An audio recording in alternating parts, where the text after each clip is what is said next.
Good morning. Welcome to the Unitarian Universalist Church of Arlington. My name is Burke Kapler, and I'm a chair of the Board of Trustees. Unitarian Universalism is a faith without a creed. Instead of a single statement of belief, we are open to and we draw from a variety of religious traditions and sources of wisdom as we engage in a free and responsible search for truth and meaning. We know we may not reach the same answers, but we covenant to support and respect each other as we undertake this faith journey in community. Our congregation practices and embodies Unitarian Universalism in how we are open to and welcome all people, people of all backgrounds, races, genders, sexual orientations, disabilities and abilities, both seen and unseen. At UUCA, no matter who you are, we hope you will come for community, find inspiration, and live with purpose together. So whether this is your first time worshiping with us or this is your regular Sunday routine, we're glad you're here. For folks that may be joining us for the first time or who have small children with them, no worries, you're welcome to observe the service here, or you can join us in the recently renamed Reeb Center, where kids and adults alike have space and room to move. It's just out the back to the left. And then following the service, I hope you'll join me and others for coffee and conversation in our fellowship hall. That's directly behind us, behind the sanctuary. Welcome to UCA. Thank you.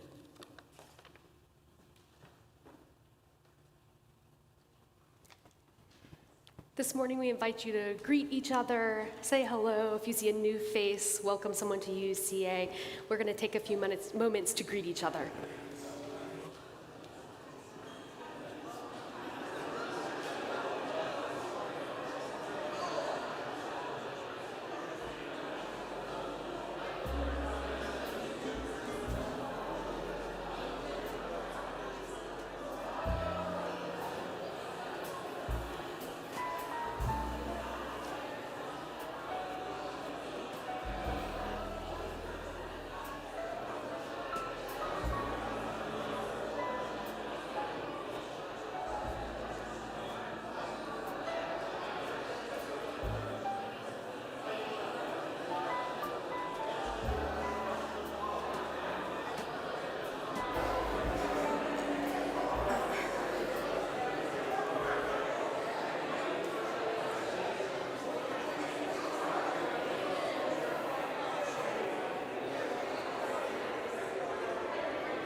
It's so wonderful to be together again. I've really missed this part of our service when we weren't able to do this, and it's just so wonderful to watch our congregation greet each other and greet newcomers as well. Our welcome this morning is called Welcome Morning. It's by Anne Sexton. There is joy in all, in the hair I brush each morning, in the cannon towel, newly washed, that I rub my body with each morning, in the chapel of eggs I cook each morning, in the outcry from the kettle that heats my coffee each morning, in the spoon and the chair that cry, "Hello there, Anne," each morning, in the Godhead of the table that I set my silver plate cup upon each morning. All this is God, right here in my pea green house each morning. And I mean, though often forget, to give thanks, to faint down by the kitchen table in a prayer of rejoicing as the holy birds at the kitchen window peck into their marriage of seeds. So while I think of it, let me paint a thank you on my palm for this God, this laughter of the morning, lest it go unspoken. The joy that isn't shared, I've heard, dies young.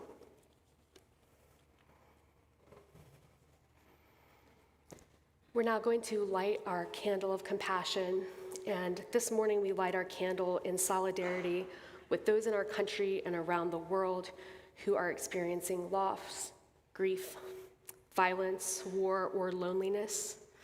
This morning, we also light our candle for those within our congregation that may have been especially impacted by the acts of hate witnessed with our pride flags earlier this week. May we hold those who are suffering in our hearts as we work to create a more just and equitable future.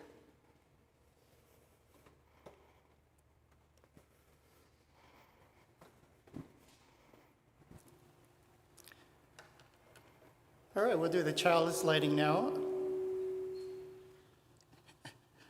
The words are in your program. I'll read the first part, and together we'll read the second part. We gather together as a community of memory and hope to celebrate life and its infinite possibilities for love.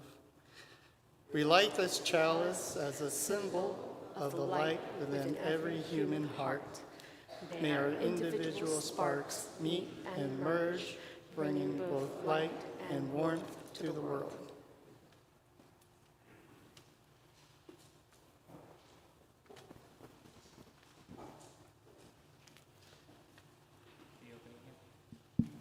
The opening hymn is number 338, I Seek the Spirit of a Child.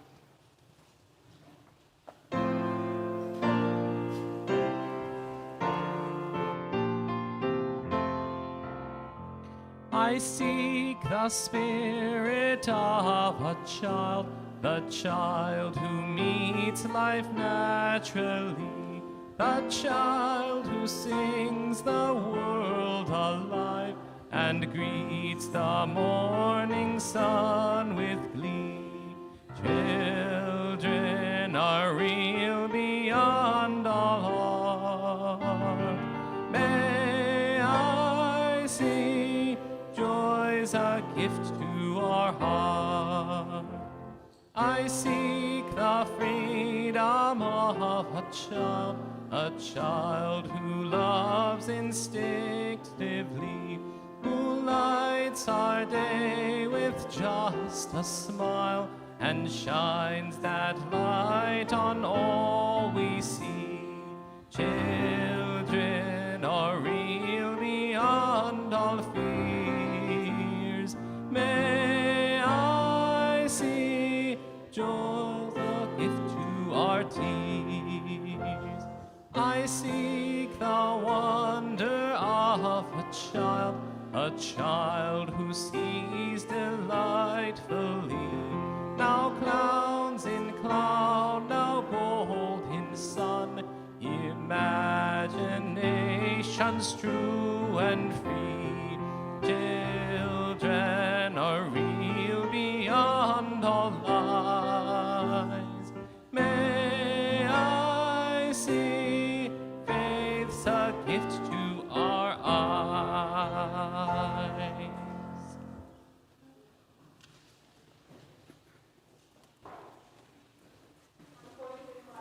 young and young at heart to join me for our wisdom story this morning. Come on up. Bring your friends. We're going to talk about something very exciting this morning. All right, so I need some help. Does anybody know what nature is? What is nature? Well, nature is basically trees and animals and, you know. Is there anything you want to add? No. Anything else? Nature is habitats of animals that need it to survive, and it has a lot of plants and trees. Absolutely, lots of plants and trees, and that's really important for animals of all kinds to survive, right? Including human animals, right? Do you see any nature around you? If you look, do you see any nature? Well, outside you see nature. Right. If you're inside, can you see nature? Look around you. Do you see any nature? How about over there? Yeah. It's one of the reasons I love our sanctuary, our sacred space we get to meet.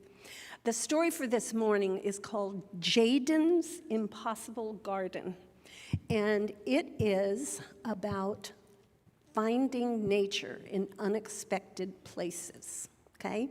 Do you guys want to get a little closer? You want to come and kind of crowd? There are 2 steps so you can see the pictures. Maybe those of you who are at the end, you want to come and walk down here? Yeah, that way you can see the pictures a little bit better, because they're really cool.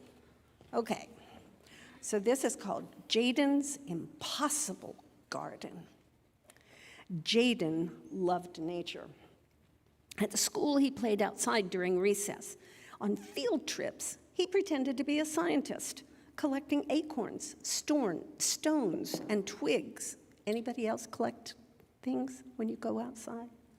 Yeah. Oh, yeah, I'm a collector. I collect a lot of gems and stuff I like. Oh, I do too. I like shells and stones. In Jaden's favorite books, kids played in tree houses or climbed rocks. I know about nature, which is so cool.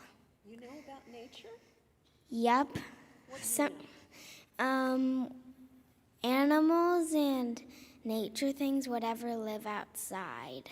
That's right, they do. You know I watch Wildcats every day. I do. You like what? I watch Wildcats every day. Every day. It's all about animals. Awesome. Jaden knew, but after school, Jaden had to stay inside. There's no nature in the middle of a city, Mama said. But Jaden knew there was nature, even in the city. On his way home, he watched squirrels scrounge for snacks. He listened to the calls of cardinals. He felt fat, furry snowflakes as they fell from the sky and landed on his face. Can you see? See the pictures? Wow. I love it. I love it too. A wheelchair van lowered Mr. Curtis onto the sidewalk in front of Jaden's building each afternoon. He would inch forward and stop, and then he'd look around from the sky to the ground. He'd close his eyes to breathe in the cold, fresh air before he wheeled his wheelchair into the building. Jaden wondered if Mr. Curtis wanted to be outside as much as he did. Oh my gosh. Oh my gosh. Oh my gosh. Every day, Jaden walked home very slowly, so he would get there just as the wheelchair pulled up. He opened the building door wide and waited as Mr. Curtis wheeled inside. "Thank you, Jaden," said Mr. Curtis. Mr. Curtis was outside one day as Jaden walked up. "What are you looking at?" Jaden asked. "That crocus," Mr. Curtis said. Do you know what a crocus is? Yes. I think a crocus is like a flower that's in shape. That's right. It's a flower that's in shape. It's a beautiful shape. So Mr. Curtis was looking at that crocus. "How'd it get there?" Jaden asked with awe. "Magic," Mr. Curtis winked. "Spring is here." Jaden smiled, wanting to stay. Then his shoulders slumped. "I have to go inside. Mama says there's nothing to do out here." "My daughter says that too," Mr. Curtis nodded. "But I just want to be outside all day." Sometimes people can't be outside exploring nature around. I know, sometimes they can't, but then sometimes they rebel and do it anyway. "Can I go outside with Mr. Curtis?" Jaden asked Mama. "He loves nature too." "What a kind idea," Mama said. "But Jaden, there's no nature here in the middle of the city." Mama's hard at work, washing the dishes. From then on, Jaden and Mr. Curtis met every day after school. Mr. Curtis told Jaden stories of his childhood adventures in Mississippi, and Jaden shared facts he'd read about in animal books. They compared nature collections. They searched for ant hills. They built towers of old boxes and stones and sticks. "This is our secret fort," Jaden said. I wonder what it is too. They planted mystery seeds in old containers. "This is our magical garden," Mr. Curtis said. Have you ever built a fort? Yeah? Yes.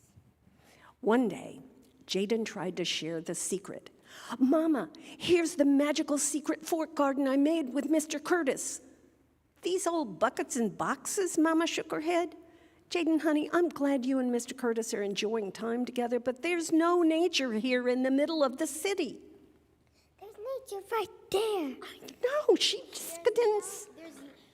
There's no nature in homes. Oh, I don't know. We have to think about that. Does anybody have a house plant? Yeah, so My daddy. is that nature? I don't know. Your daddy has a lot of what? My daddy has a lot of plants. Yeah, we even have them in my mommy and daddy's room. Wow. Yeah, so there might be nature, but we have to bring it from the outside inside, maybe, right? Maybe so. Yeah, maybe so. Sometimes my daddy has a tree inside, but today it's outside. Yes, sometimes they like to go out and get more sunshine. So Jaden and Mr. Curtis made a plan to help the mama and the daughter understand. "My daughter didn't understand why I wanted her to bring me her empty coffee containers rather than recycling them," Mr. Curtis chuckled. Jaden, yeah. Sometimes when you grow plants outside, vegetables can be plants. That's right, vegetables can be plants. It's not just flowers. Potatoes. Yeah, I love potatoes. My daughter didn't understand. Jaden helped Mr. Curtis decorate the coffee containers, and they planted zinnia, marigold, and nasturtium seeds inside them. "Mama said I shouldn't keep trash," Jaden said, smiling. "So I told her I was recycling this milk jug." Mr. Curtis helped Jaden cut holes in the middle of the jug and attach a string to the top. They filled it with scarlet runner bean seeds. Look at that. bean seeds. Those are the vegetables, like potatoes, right? Together, they discovered something new each afternoon that summer. While watering the garden, they plucked a caterpillar and put it in a jar. It became the guardian of the fort. After watching a spider weave its web, Jaden stretched an old basketball net across the top of his tower and knotted the bottom. It became a tiny, tiny hammock. When flowering green vines began inching along the laundry lines, Mr. Curtis twirled the tendrils toward the tower. They became a royal rope bridge. Jaden was almost ready for the last part of his plan, showing Mama the magical secret fort garden. But would she see the garden the way he and Mr. Curtis did? Was there enough nature to show her? What do you think, guys? Look. Grass is nature. Grass. Yeah. Grass is nature. It is. And there's grass in the city everywhere. And there's grass in the city everywhere. You just got to learn to look for it. One hot summer evening, the secret got out.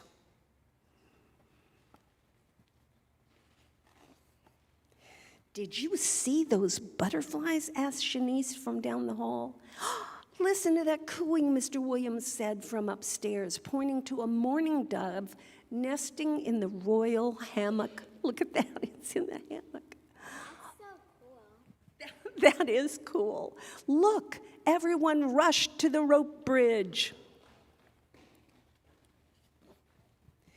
Mama hurried down the stairs toward the small crowd. What's wrong, Jaden? Listen, Mama, Jaden whispered, taking her hand. Listen.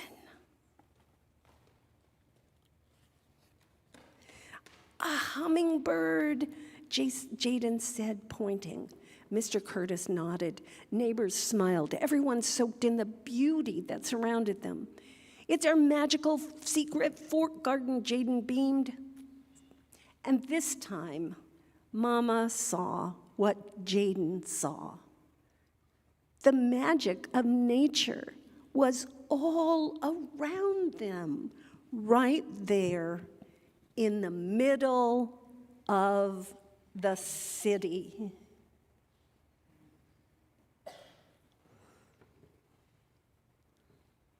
And that, I just saw flowers. you saw flowers and the beans. Those are beans. Pretty soon they can have a lunch up there with everybody in the neighborhood. These are so much cool. Whoa! I really like these flowers because they're by that building. I know. Look, that turned into a nest. That hammock is like now a nest. I know.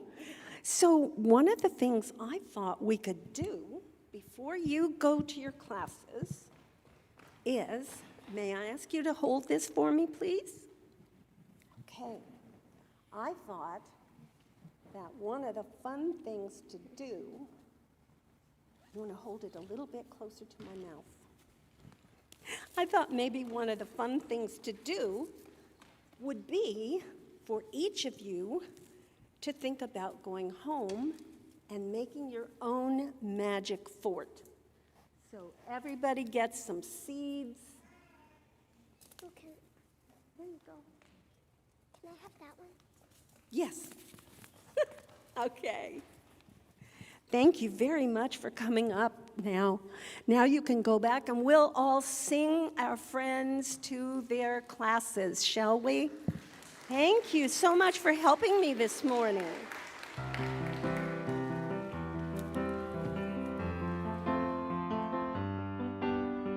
Peace to you on your way. May you grow in love each day. Meeting new friends and opening your mind to the wonders of the world you will find. To of the world you will find.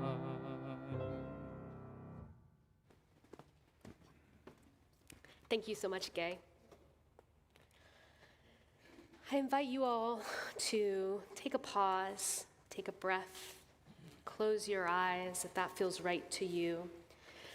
The prayer I'm going to share this morning is from the book called Seeds of Devotion by Roger Butts. Sweet Holy Spirit, we pause before another day of exploration. First, to give thanks that we are alive and breathing, and to give thanks for the moon and the sun and the bright blue sky. We pause to open our hearts, to open our minds, to be receptive to the wisdom this day will bring. We pause to remember the sacred center of our bodies and our spirits, to remember the goodness at the heart of all creation, including ourselves, that purposeful goodness from which we come, in which we live our fullest, to which we shall at last return. There is no other day, no other hour, no other people, no other life. Everything we need is here, all the pieces, all the possibilities, the ideas and the partners. No saints or heroes required, no perfect plans, no perfect people.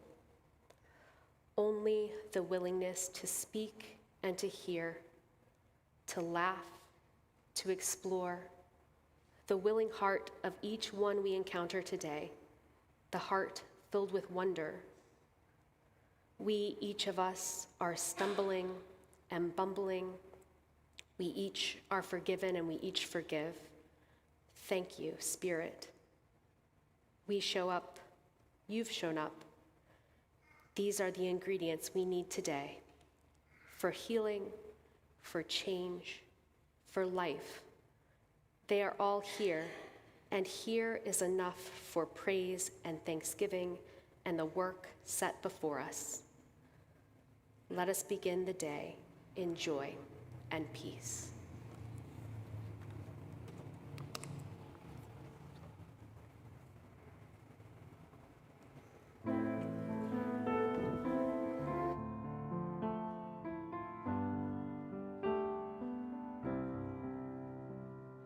Fuente de amor, ven hacia mí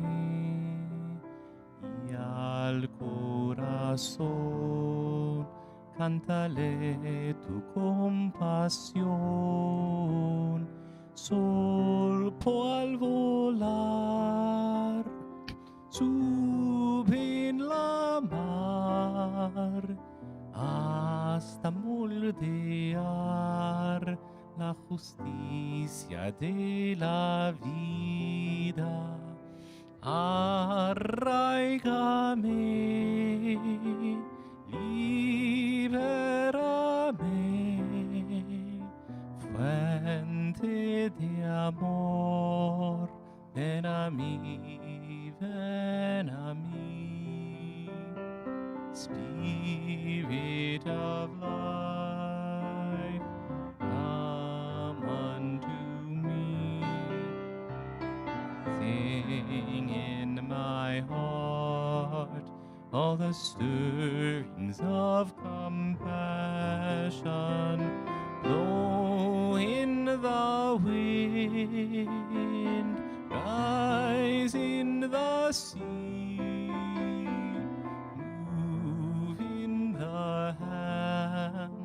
Giving life the shape of justice. Roots hold me close, wings set me free. Spirit of life, come to me, come to me.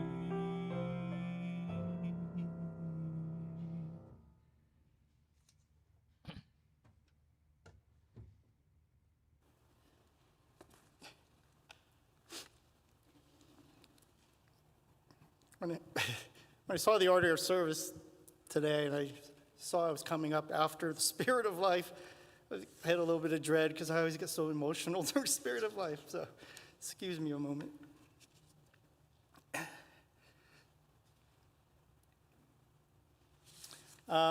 Good morning. My name is Tommy Lowe. He, his, him. Good morning. Tell me if this ever happens to you. So there's a great movie out, and you hear all about this great movie. Everybody's talking about it. It's going to win the Academy Award. Everybody loves this movie, and you can't wait to see this movie. And you finally get around, you set aside some time in the afternoon, you finally get around to go see this wonderful movie, and then at the end of the movie, you're like, it was okay. You know, it wasn't the best movie, you know, it wasn't the funniest movie, there were holes in the plot, I don't know, it wasn't really for me. But then the next day, you're at a party, right, and everybody's talking about this movie, and they turn to you and you say, hey, did you see, Tommy, have you seen the movie? Did you like the movie? And of course I say, yes, I love the movie. Because, you know, you always nod, and maybe not always, but often you nod and agree because you just want to go with the flow. You don't want to disappoint people. And that's not a big deal, but one thing that I've realized over the past couple weeks, you know, watching the services here at UUCA, is that idea of nodding and agreeing doesn't work well for us as a community. If we want to build a community here that we want to build, we can't just nod and agree. A couple weeks ago, Reverend Amanda, she talked about cultural humility and curiosity. She talked about how humility and curiosity invites ongoing learning and helps us find delight in each other. But note that we can't have ongoing learning and we can't find delight in each other if everyone around you just nods and agrees with everything you say. You can't have humility and curiosity if you don't realize that other people might have different ideas and different perspectives than you. Also, a couple weeks ago, Cassie Ellsberg did a beautiful reading of Messy and Imperfect Beloved Community by Lila Ibrahim. In that reading, Lila talks about the disappointment and frustration that happens when not everyone wants to do the same thing that you want to do. You know, in your community, you want to go rally for this cause, but the rest of the community wants to rally for that cause. Or maybe you want to listen to Blue Boat Home, but everybody else wants to sing Spirit of Life. You don't always get what you want. And then Lila talks about, so what happens in a messy and imperfect beloved community is you learn to love past that disappointment. I love that idea of loving past your disappointment, because you didn't get what you want, but you learned to exercise that love muscle, and you embraced it anyway. But again, note, you can't have disappointment, though, if everybody just agrees with what you say. You know, if everybody just nods and agree, then you'll never have disappointment. So instead of just nodding and agreeing with everything here at UUCA, in order to find delight in each other, and in order to form a messy and imperfect, beloved community, we are invited to bring our whole authentic selves here to this community. Instead of just going along with the crowd, we are invited to bring our messy and imperfect selves. And that brings me to what gives me spiritual delight. It's just right here, right now, in this moment, this is my spiritual delight. And I don't mean physically being up here on the chalice, because this is scary. But what I mean is to be able to stand here as my whole authentic self. I don't have to pretend to be somebody else. I don't have to hide my failings, my fears, my doubts. I can just be me. You know, I can be honest and I can be vulnerable with you, and you can be honest and vulnerable with me and with each other. And when we do that, that connection that happens when we are all authentic, whole selves connecting together, to me, that's where I find the spirituality. And I find great joy and great delight in that connection. But it's a two-way road, right? Because if I'm vulnerable with you and you're vulnerable with me, we have a responsibility on the receiving end of that vulnerability, right? If I'm being vulnerable and people just laugh at my doubts and fears, or they just dismissive of my concerns, then it doesn't work. The whole thing falls apart. So instead, the other person on the receiving end of that vulnerability, you have to center yourself in love and compassion. And that, I find also a lot of spiritual delight in that, to be able to center myself in love and compassion.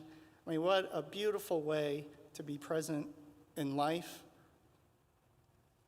That's it. Thank you very much.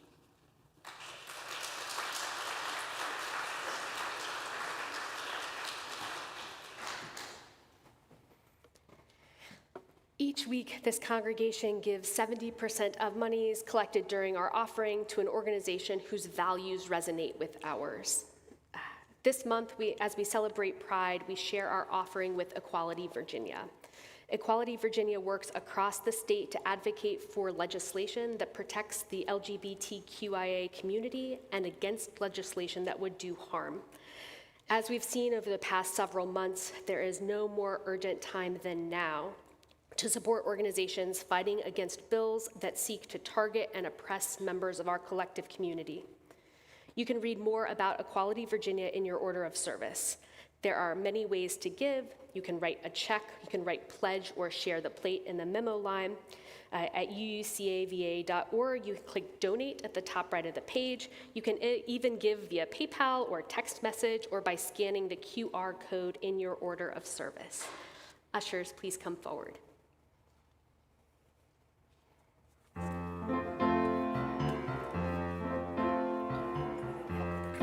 I can see clearly now the rain has gone. I can see all obstacles in my way. Gone are the dark clouds that had me blind. Gonna be a bright, bright, bright sunshiny day. Be a bright, bright, bright, sunshiny day. I think I can make it now, the pain has gone. All of the bad feelings have disappeared. Here is the rainbow I've been praying for. It's gonna be a bright, bright, bright, sunshiny day. Look all around, there's nothing but blue skies. Look straight ahead, nothing but blue skies.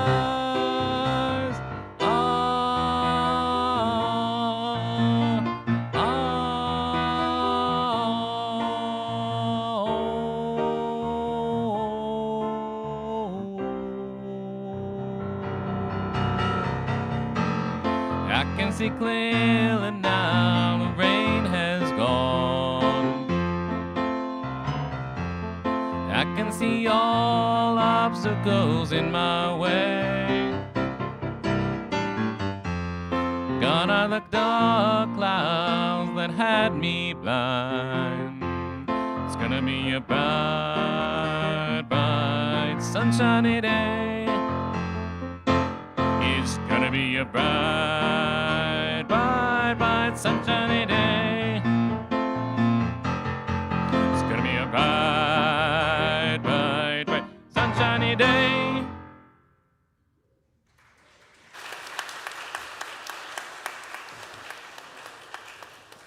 As the ushers come forward with our offering, I invite you to join me in blessing this offering. The words are printed in your order of service.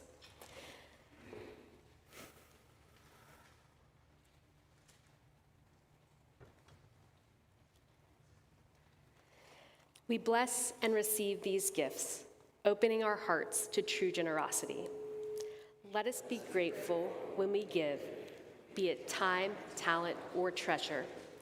Let us be grateful for our needs and the experience of vulnerability. Let us be grateful for those who share their gifts to nurture this congregation. Thank you.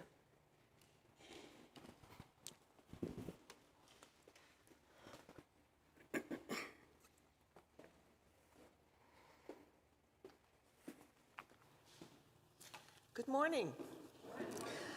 I'm Barbara Rovin, and I'm going to be reading an excerpt from Delight is Essential, and the topic of this excerpt is on reading Ross Gay in Terrible Times.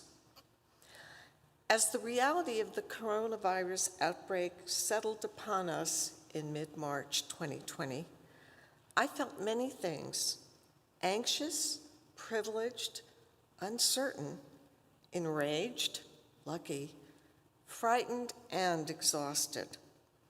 Enter Ross Gay. His 2019 collection of essays, The Book of Delights, first fell into my lap last fall as a gift from a dear friend, and I read it while on a solo reporting trip to the Caribbean island of Vieques. Both delightful. I'm certain these circumstances magnified my delight in both the reading and the mimicking of Gay's exercise on noticing and notating delight. The premise of Delights is straightforward. Over the course of a year in which Gay attends to and records delights, always by hand, putting pen to paper, he finds himself both delighted, passively or by surprise, and actively delighting more and more. Embedded in this simple noticing is the project's worth as much as the prose born of it. My copy of the book, now dog-eared, underlined, and posted within an inch of its life, immediately became something of a spiritual buoy for me. In reading Gay's Delights, I found I was, without having to try very hard, doing exactly what Gay had done himself. To get us on the same page here, I found I was recording delights as accounted for in his books that were very workaday. A flight attendant calling him baby, the pleasure of oiling one's skin after a hot bath, Gold Rush apples, the excellent people watching at the laundromat, a nap, a parent's instinctive arm thrust across the passenger seat when braking, quick and hard even if there's no child there. Delight is basic in the best sense of the word, essential, foundational, a starting point.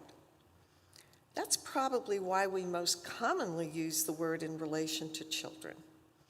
This, of course, says as much, if not more, about adults' ability to delight as it does about children's innocence. Or if we allow cynicism to creep in their naivete. Like most children, my own 3.5-year-old twins spend their days soaking up stimuli and feeling, well, everything.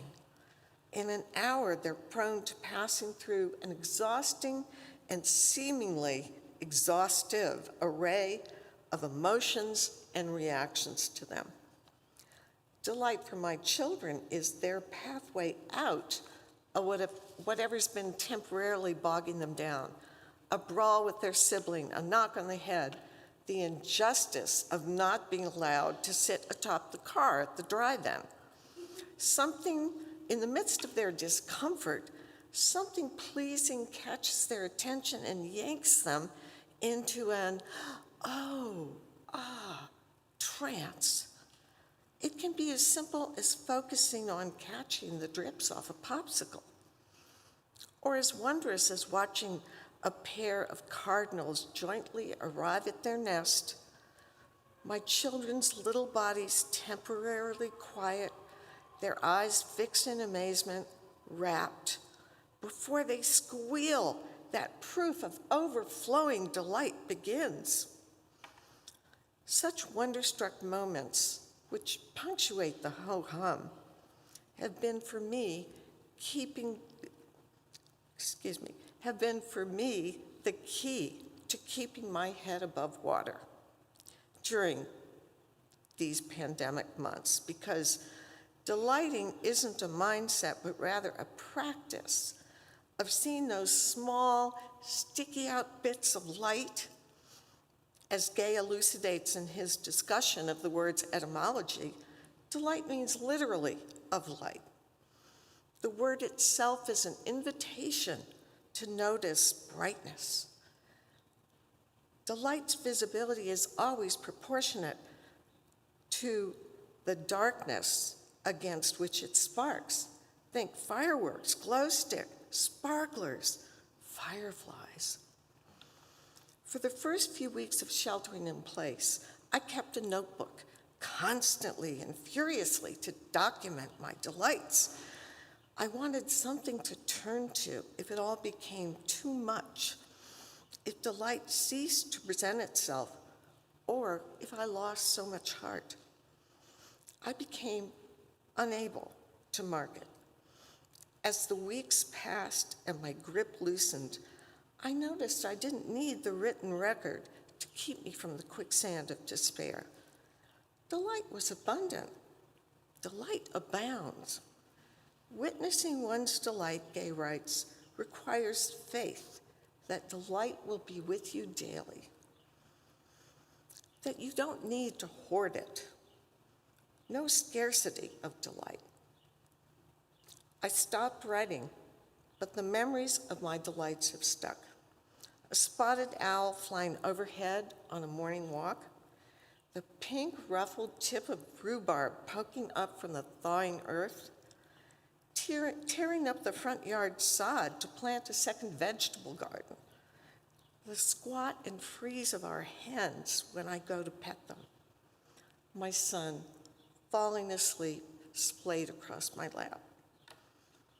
Sometimes, despite the perpetual worsening of the situation at large, I find myself so deep in delights that they add up to a day that, though not particularly good when viewed from afar, enough back, people still dying, unrest still building, desperation still spreading like a flood, but the day feels good. What Gay trains us to do is to allow ourselves to be moved as the agonies of life continually wash over us, be they experienced personally or by way of empathy. Then he picks through the flotsam.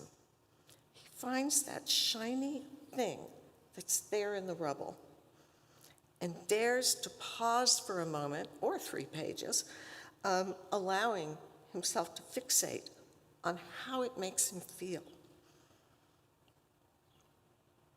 He models how to digress and transgress, and thus to gulp in the fresh air of pleasure, if only for a moment. Thank you.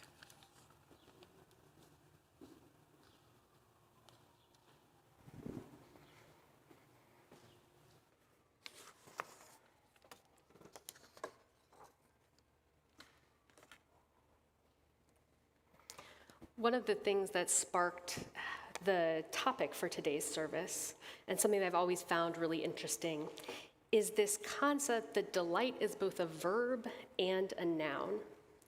I think we often think about delight as something that happens to us rather than something that we can control. Sometimes one of my young nephews says something funny, but that's very perceptive. I feel that delight.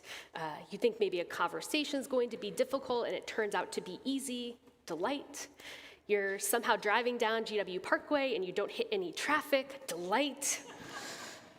We often define delight as the unexpected and unplanned, but what would happen if we focused more on the verb, the action side of delight? I recently discovered the Monk and Robot book series by Becky Chambers. Is anyone familiar? It's a really lovely and thought-provoking series. The premise is that humans created robots and then spent all of their time outsourcing everything that they did to robots. And at some point, the robots decided that they have had enough. They're done with humans. They pick up, they leave, and go off into the wilds. That's not disconcerting at this moment at all, right? In the centuries that follow, robots and humans have no contact with each other until our two main characters meet. So in this series, there's a religious sibling named Dex, and they end up going into the wilds and they meet a robot called Mosscap. And Mosscap has volunteered to represent robots to go back and interact with humans to see if humans might be ready at this time for robots and people to live together again. In the books, the dialogue between Dex and Mosscap really centers on trying to explain aspects of human existence and robot existence to an outsider, someone who's never experienced these things and who fundamentally doesn't understand the differences between humans and robots. Throughout the books, Mosscap is over the moon excited about all of the various things that he sees and hears about the human world, human customs, human interactions, sometimes to the point of making sibling Dex roll their eyes. Mosscap is often puzzled by the things that he observes, and this particular excerpt stuck out to me as relevant to our conversation this morning, so I'd like to read this to you. The scene is that Dex and Mosscap have come across a small shrine to the deity Bosch, which is one of the deities in this book. And there's lots of ribbons hanging around this shrine, so we'll start there. Dex had ribbon in the wagon, but did not fetch it. They merely capped their hands atop the mossy stone and bowed their head in greeting and reverence. Mosscap walked up behind them, observing. "May I ask why you do this, given that Bosch will never notice?" he said. "The shrine's not for Bosch," sibling Dex said. "It's for us, people, I mean. Bosch exists and does their work regardless of whether we pay attention. But if we do pay attention, we can connect to them. And when we do, we feel, well, you know, whole." Mosscap nodded. "I feel that way with anything I observe in the wilds, and I suppose that's why I don't understand the need for this. No offense, I hope." "None taken," Dex said, "but you know the feeling I mean." "Very much so. I feel I connect simply by watching these things move through the cycle. I don't need an object to facilitate that feeling." "Neither do we, if we remember to stop and look," Dex said. "But that's the point of a festival or a shrine or an idol. The gods don't care. Those things remind us to stop getting lost in the everyday. We have to take a sec to tap into the bigger picture. That's easier said than done for a lot of folks. You'll see." So in our ever-moving world, when do we build these moments for intentional spiritual pause? What opportunities do we have to practice the noticing, to invite the delight, to connect with the divine? Because if we never stop to notice, never stop to think about the conditions required to be delighted, what could happen to our spiritual selves? I want to revisit a couple of the lines from the reading that Barbara just shared. Sarah Franklin writes, "Because delighting isn't a mindset, but rather a practice of seeing the small, sticky out bits of light. The word itself is an invitation to notice brightness. Delight's visibility is always proportionate to the darkness against which it sparks." Learning to delight doesn't mean that we're always positive or that we'll always be able to see good in things. Delight is about practice, and it's about building the spiritual discipline to find those glimmers of hope, those glimmers of light, and to hold on to those in times of darkness. I think these times of darkness are the exact reason that we need to think about building our capacity for delight. Delight can be a regenerative spark to a tired and weary soul. We are constantly facing external pressures and influences that seem to erode the kind of world that we as Unitarian Universalists seek to build. We see states passing legislation that denies basic human rights to huge segments of our communities. We see the rapid impacts of climate change. We see frightening instability with major world powers.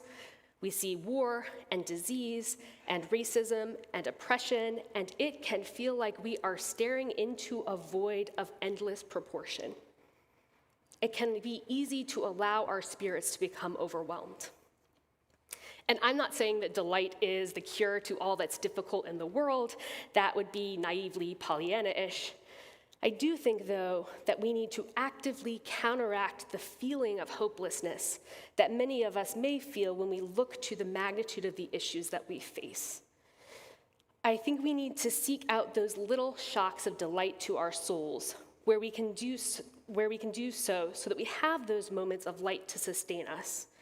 Those are like the vitamin infusions or the booster shots to keep our spirits healthy.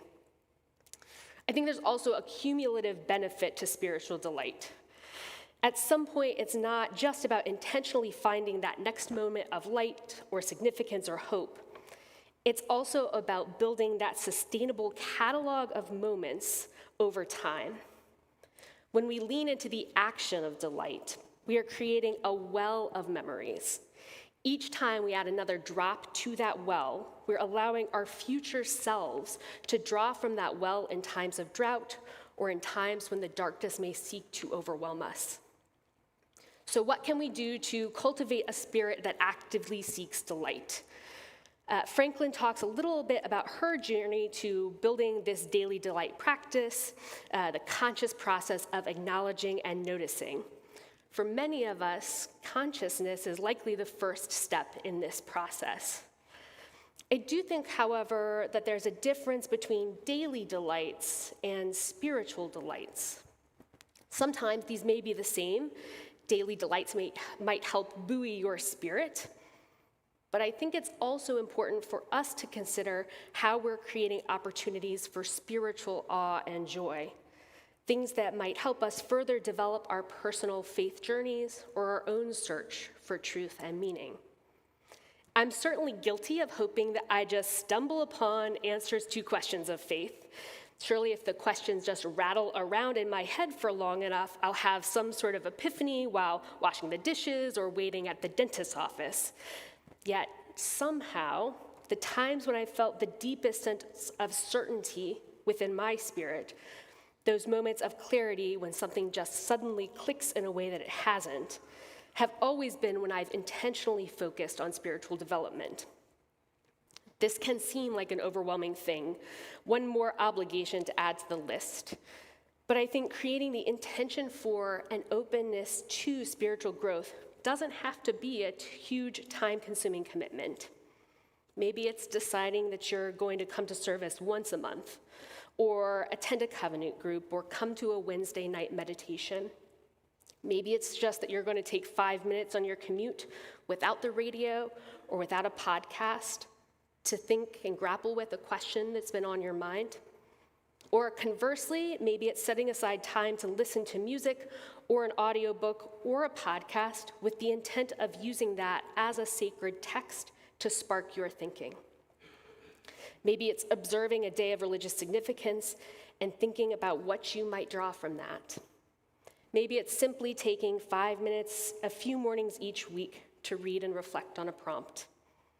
Whatever this looks like for you, consider how these kinds of practices might create those opportunities for little glimpses of light that you can add to your own spiritual well.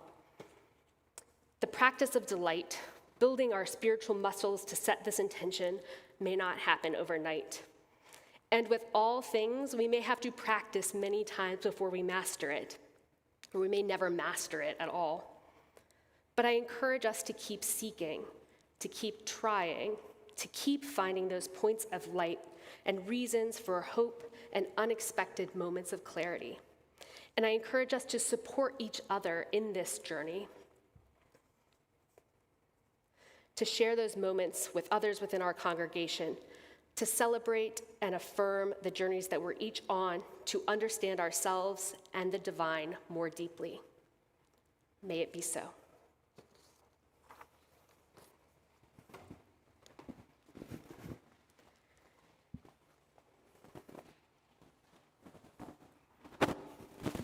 The closing hymn is 288, All Our Architects.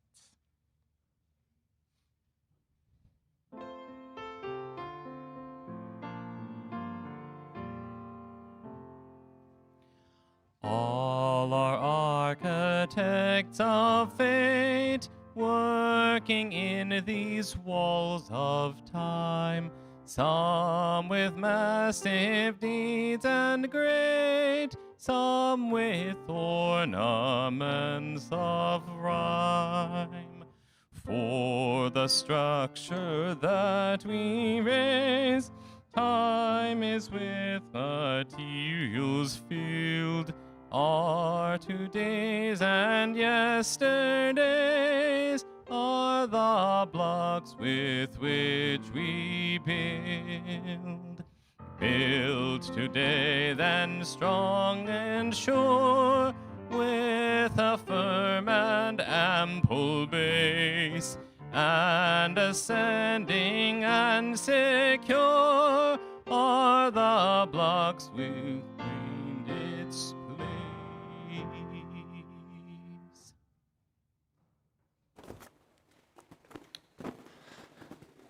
As we extinguish our chalice today, I invite you to say the words printed in your order of service with me. We extinguish this chalice, but not the light and warmth it represents. These we carry with us, bringing our sparks of love and joy to the world.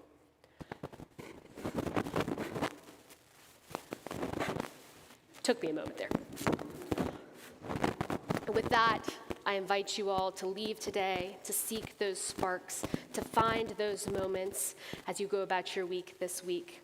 And let us do this in support of one another.